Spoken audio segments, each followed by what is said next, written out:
is gonna be just nice and simple. It's what I need right now. If you want to see longer videos on these, watch Chilixion's Our House video and watch literally any roundtable video about Amphibia. They're pretty good at that.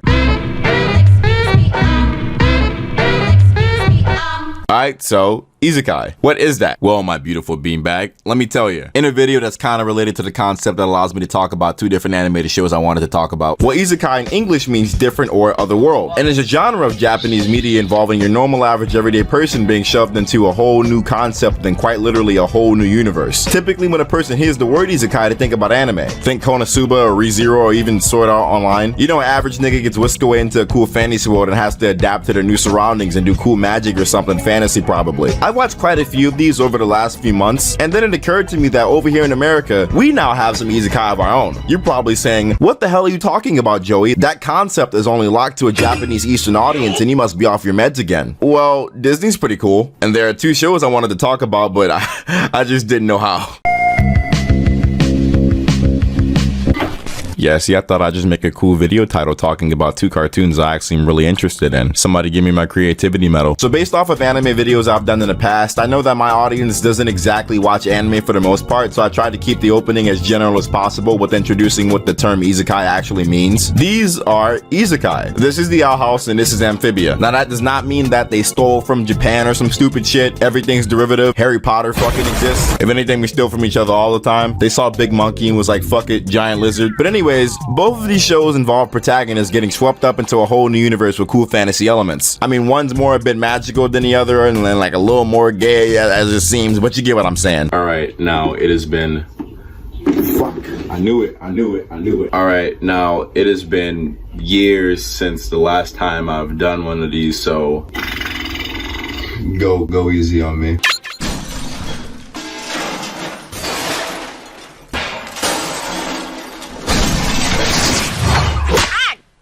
Rejoice!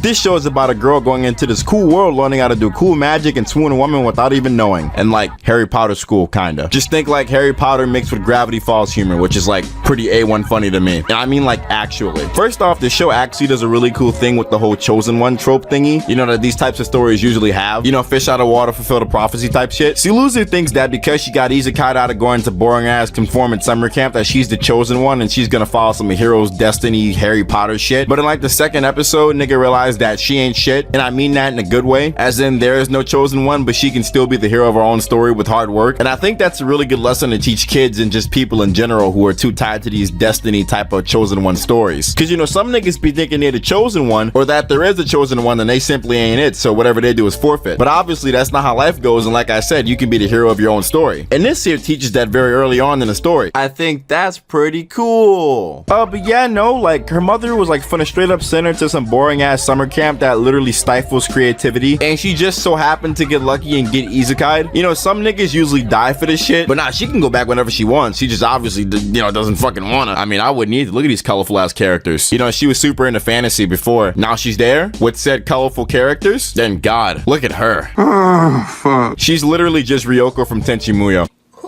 Who the fuck are you? I know none of y'all know who or what the fuck I just compared her to, at least for now. But listen to this. Well, look who's here. It's been so long, I was beginning to think you'd died, Your Majesty. Now, you see, the spell circle is really key because... Oh, boy. You ingrate! Oh. And I came all this way just to help you. No. Why? School!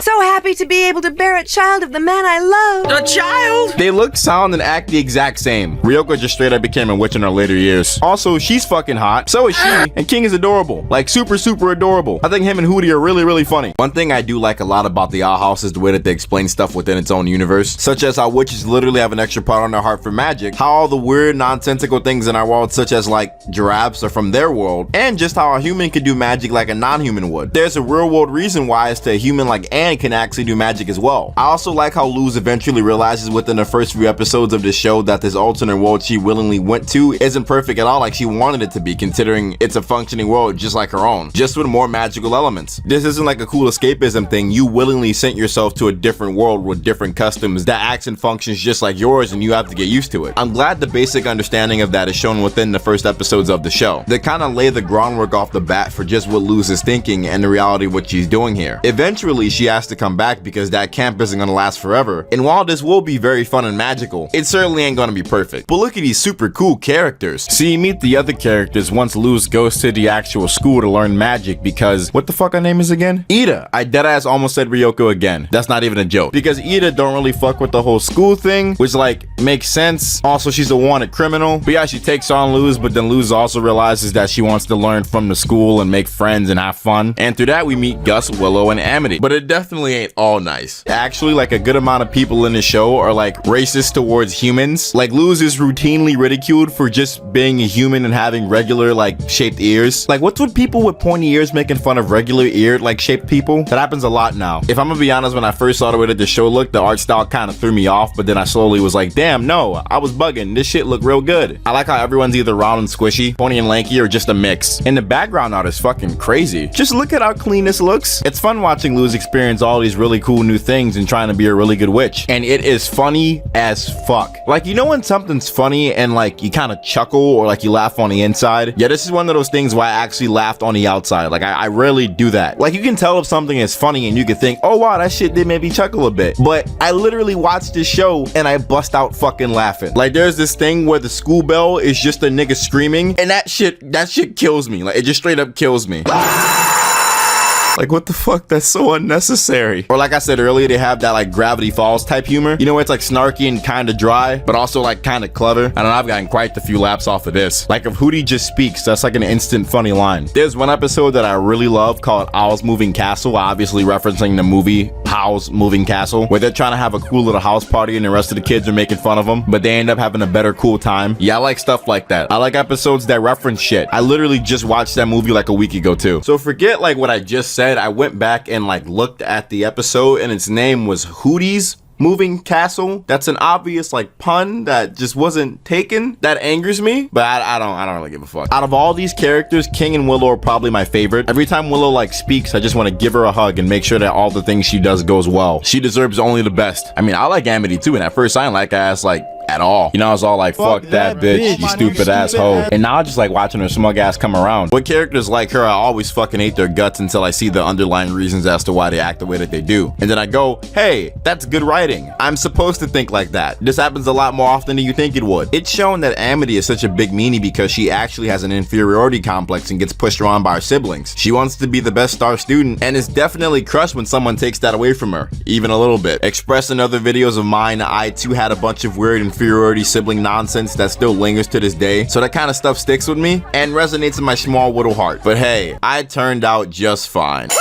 As someone who wasn't the best at fitting in when it came to school, this show does definitely put an emphasis on that. In many cases like mine, it could be because you're possibly or confirmed neurodivergent. And in Luz's case, I think it's the same for her. There's a lot of isolated instances where you can pick out that Luz is most definitely an ADHD coded character. And that is also something that I resonate with, that I personally have been thinking about a lot more. I mean, at times she has a lack of focus and seems to be easily distracted. She is very impulsive. She does have an issue with sitting still, tends to talk excessively, and has a hyperfixation of her own. Oh my god, I am neurodivergent. There's this whole Tumblr post that explains it, but it's all there. And I, for one, can greatly appreciate it being there. Also, if you're one of those people that have a problem with people coding characters with stuff, shut the fuck up. I think this show handles people not being able to conform or fit into a box perfectly. Because over here in the regular place, Luz is misunderstood, and over there, she's just a weirdo human to all the rest of the people that don't give her the time of day. But this is more about sticking to your own path and following it regardless of what other people say. And I think that is a pretty good message. But you know, it's a cooler message. Our sponsors.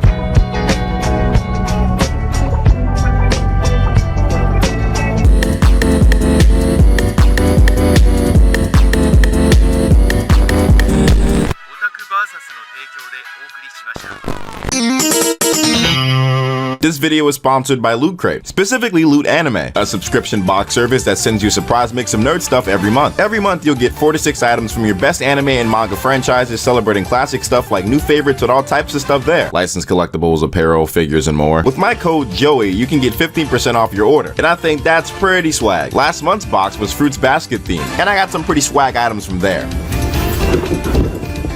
Huh. Now I feel the warmth she can no longer give me. Did somebody say femboy? Use code JOEY to get 15% off of your order, you frickin' nerd. Also, you should subscribe to my group channel, Down Bad Boys. We have an alright podcast and do dumb shit.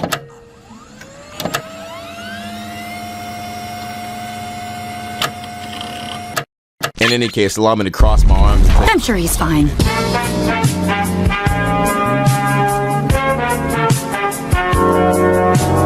After opening up the definitely magical Calamity box, Anne here is swept up away to the magical world of Amphibia against her own will. People nearby find her and naturally are terrified at the way she looks, but she's soon taken in by who we come to know as Hop Pop, Sprig, and Polly. Polly's my favorite and I just want to pat her little head. Unfortunately, unlike Luz in the house, Anne can't just go back whenever she wants. She isn't electing to stay, she got swept up. She can only start her journey getting back home after a month's passed because of the literal deathly weather outside of the borders of the town that'll rip her alive. That's like Hurricane Katrina times 12. I'm pretty sure that should have ripped you apart. So in the meantime, in Amphibia, she's just gonna have some fun. It's pretty evident from the first few episodes that just like the Owl House in the show, the humans aren't really treated the best way as one should be, but it's more of the town seeing her as a weirdo, seeing as she isn't a frog person, which is bad of course, but imagine a frog nigga in our world. A lot of people would do the same. Besides dealing with townies considering one shoe wearing Anne a literal freak, she's going off with the gang doing a whole lot of things such as trying to get Hop Pop a new cane, finding a caterpillar that looks a lot like a cat from back home that turns out to be a murderous giant fucking cat monster she can't keep, trying to learn how to drive a snail and fucking that up, and my favorite early season episode that a lot of Isekai like shows never really bother talking about. Seeing Taking Charge, Hop Pop uses her phone to watch all the rest of her favorite show, and her phone's as good as dead until they go to some electrical centipedes which literally charge your phone to 10,000%. It also electrocute the fuck out of Hop Pop. You know, it's actually kind of relaxing.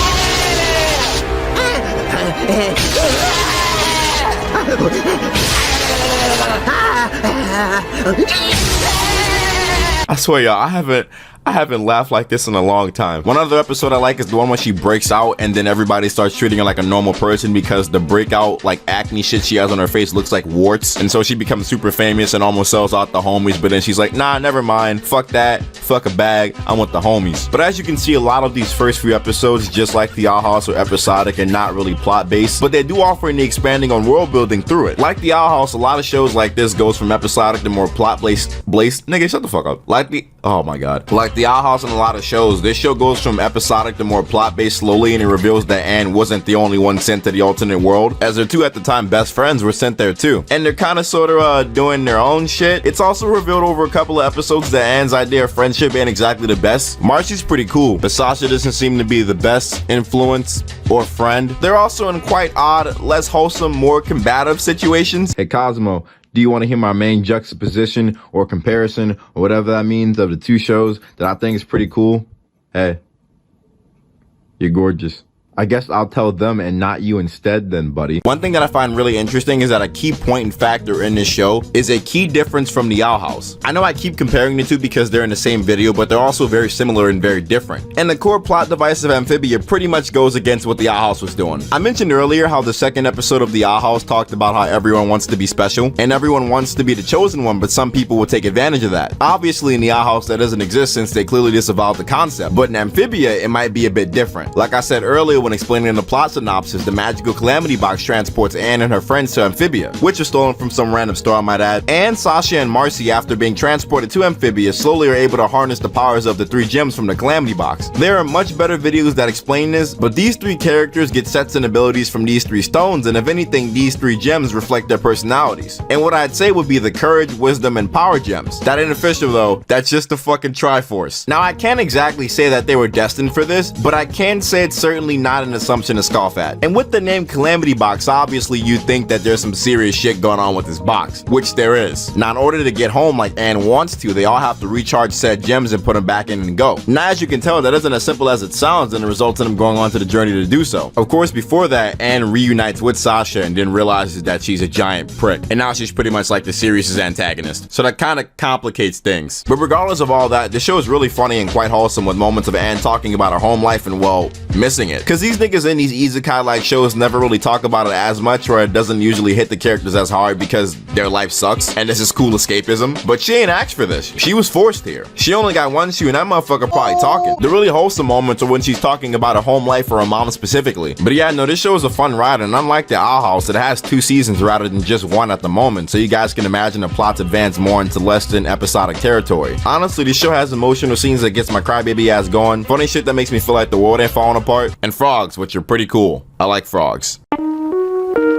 These are 2 shows that are very similar but also very different, and it sure as hell are worth the watch to check out. Honestly, I need to watch more stuff, and starting these 2 series was a good start because I'd love to make more videos on things I care about. If I'm gonna be real with you, this took so long because videos are kinda hard to make now. I don't know if it's the fact that I'm at a really influential part of my life, or the fact that we've been in lockdown for over a year, or both, but it's been quite the task sometimes. And I know it does probably sound a little goofy to some, but connecting with characters from shows I grow to love tend to help me a lot through that. I mean, like Anne and Lou's in the regular world I never really fit in, as one would say, and even here amongst my family, it gets a little hard to make a video sometimes. And what I said about Anne earlier specifically and how it resonates with me is very much true. But I do know that y'all love me, and I'm glad that y'all found me. And I know it's also hard to not come to terms with the fact that you're not the main character. Some people put themselves in that spot in a negative way and feel like they have to prove something to everybody. I'm some people. Shit, some of you probably think you're a side character, but you aren't. You are, however, the main character in your own little story. And great things will come from that. And sometimes the people to help you realize that could be a universe away from you. Look, kid, everyone wants to believe they're chosen. But if we all waited around for a prophecy to make us special, we'd die waiting. And that's why you need to choose yourself. Does that mean you'll give me a magic staff of my own? Not yet, but someday. Or not, maybe I just made that bullshit up. Oh yeah, and that Lumity shit cute or whatever. This is what we need here. This is what we want. More gay. Follow my Twitter. It's almost surpassed my old suspended account. Goodbye. Meet me in the back and you'll find out why I'll find somebody else last Wednesday night. The liquor will do something to sit down. Get now, the rose come out of my head. Stop it. Beat like attention. Stop like, beat like attention.